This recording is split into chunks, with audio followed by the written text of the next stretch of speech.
Yeah. Introducing solids is such a fun time in your baby's life. I always get a little bit sad because I love being their only source of nutrition, but it's so fun to see them start to sit at the dinner table and try new flavors and see how fun eating food can be. However, there's so much information out there about introducing solids, and a lot of it's a little bit outdated. So I wanted to share a couple of myths that I have heard about introducing solids that might make it a little bit easier for you to make this transition. I'm also going to share a couple of my favorite baby products that we use for introducing solids. You really don't need a lot, but there's a couple things that I think make it easier. And today I have my little 8-month-old Andrew with me. He loves to eat. I don't have any food right here just because I know that I should probably watch him while he's eating, and he goes a little bit crazy and gets super messy. But I thought you would like to see that we are going through that stage right now and see how cute he is. You going to be in the video? Yeah. He wishes there was food in there. Myth number 1, they need to be X amount of months to eat solid foods. There's been lots of different recommendations for how old a baby should be to get solid foods. Right now, they do say around 6 months. However, it's more about them meeting certain milestones than meeting a certain month criteria. There's different criteria, but the ones that I think are most important are sitting up well, starting to lose that tongue thrust reflex where they kind of automatically push the food out of their mouth, and just showing an eagerness to eat.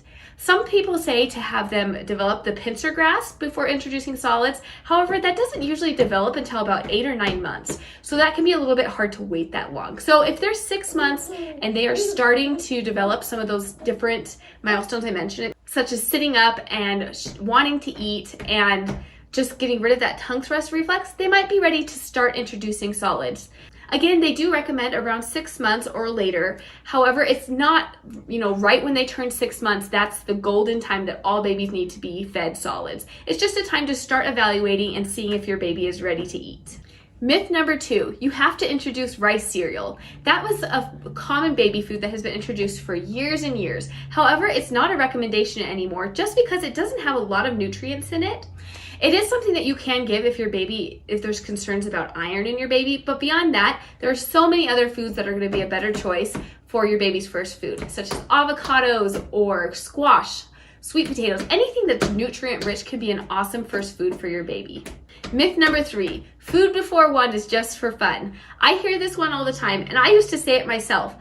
And while breast milk and formula should absolutely be your baby's primary source of nutrition for the first year, introducing solids is really important to do before a year. It doesn't mean that you have to be giving them all the time. However, it does help them to develop certain motor skills that are a lot easier to develop if you start it earlier rather than after the first year. They also say that before the first year is the best time to start introducing things that are like bitter or sour, because babies are more likely to be receptive to them than if you introduce them later on.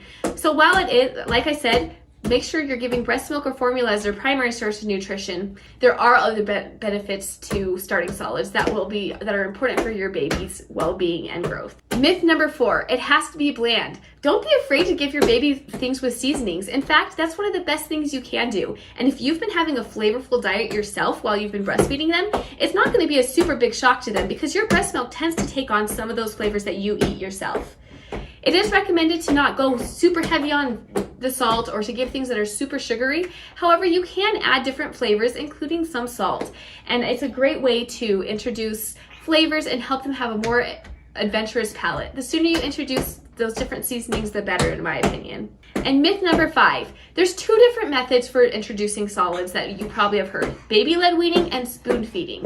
I have used both with my children. My first son wanted nothing to do with solids until we just started giving him what we wanted, or what he wanted, which was what we were eating. I hadn't even heard of baby-led weaning, but that's what we naturally did. With my other children, we also did baby-led weaning. However, it doesn't have to be one way or the other. I still use spoons. Sometimes it's easier just to spoon feed him some applesauce. And I think sometimes we get so caught up in we only do this way or only do this way that we forget that, you can take good parts of both methods of feeding to benefit your baby. So don't feel like you have to be one way or the other. And if it doesn't work for your baby, try something else, because all babies are different and they respond to food in different ways. We do use baby-led weaning and have found a lot of positive effects with that, but spoon feeding is an awesome option as well. And you can incorporate some of these things such as trying adventurous foods and flavors while you're spoon feeding as well. Now I'm going to throw you 3 products that I recommend for introducing solids. You don't really need a lot of things. I don't have fancy products. These are all very simple, but I think that it makes it a little bit easier for you and everyone involved in the process. So come over here and I'll show you what things we really have liked with him. And this is my baby number 3. And one thing I've learned is simple is best. Right now you can see all 3 of them. This is the IKEA high chair. I'd heard rave reviews about it and we needed a new high chair, so I decided to get it. It was only about 20 bucks and it is kind of cheap building, but it's so easy to clean. A lot of people recommend just throwing it in the shower to hose it down. There's a lot of high chairs out there that have padding, which can be nice, but they get dirty so easily, and I just don't love having to clean. I just don't love having to clean the padding so much. So I really like this. It's very lightweight and easy to move around. Plus, it's so easy to clean. And if you know anything about introducing solids to babies, is that it can get so messy. What are you doing? The second thing is this Easy-Peasy Mat. These have become popular over the past few years, but they are so nice. I had another suction bowl we had been using for him, but he would just knock it with his hand and it would fall off the table. This, he can't get up. It sticks to this, and if you pull on it, it doesn't come up, and the food doesn't go anywhere. We can just put the food in here. It's made of silicone, and we have been really impressed. This is the set that comes with 2 spoons and a cup. He had the cup earlier, but I don't know what he did with it. But we also really like the cup. It's easy for him to drink out of, and he enjoys it. So I'm a big fan of the Easy-Peasy food mats.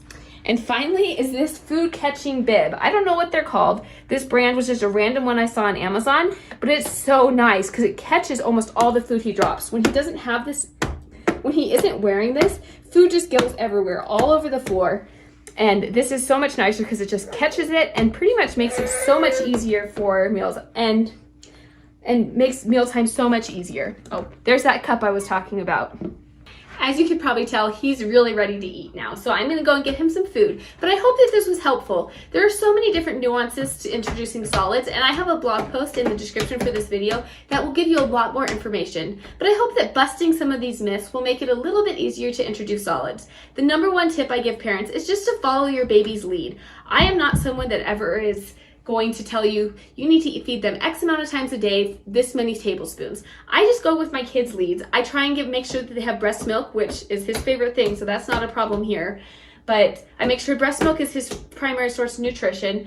But besides that, I just let him eat with us, and sometimes he wants to eat more, sometimes he wants to eat less. And I think that is one of the best things you can do for your baby, is to let them lead the way with eating.